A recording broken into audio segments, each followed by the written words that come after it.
हिंदू धर्म में ग्यारस, जिसे एकादशी कहा जाता है, अत्यंत पवित्र और पुण्यदायी व्रत माना गया है।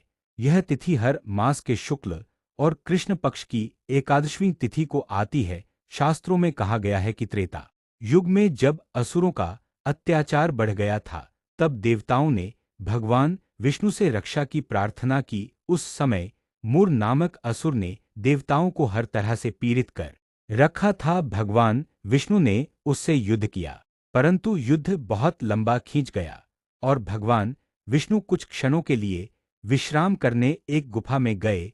उस समय मुर असुर ने सोए हुए भगवान पर वार करना चाहा।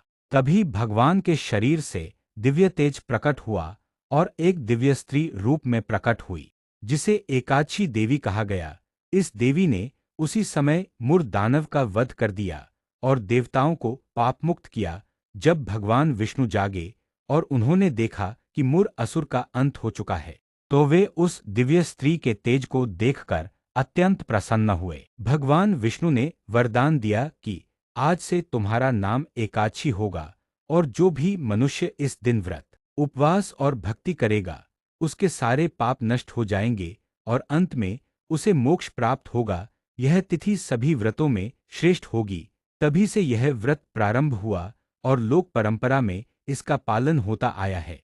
एकादशी व्रत का माहात्म्य इतना बताया गया है कि इसे करने से जन्म जन्मांतर के पाप मिट जाते हैं, व्यक्ति को विष्णु भक्ति की प्राप्ति होती है और जीवन में सुख शांति आती है। शास्त्रों में इसे पापों का हरण करने वाली और पुण्य प्रदान करने वाली तिथि कहा गया है। इस दिन अन्न का सेवन त्याग कर फलाहार या निर्जल उपवास करते हुए भगवान विष्णु की पूजा की जाती है और रात्रि में जागरण करके हरि नाम का कीर्तन किया जाता है। इस प्रकार ग्यारस व्रत का महत्व केवल पापों से छुटकारा दिलाने तक सीमित नहीं है, बल्कि यह मन और आत्मा की शुद्धि करके मनुष्य को ईश्वर के समीप ले जाने वाला और मोक्ष प्रदायक व्रत है।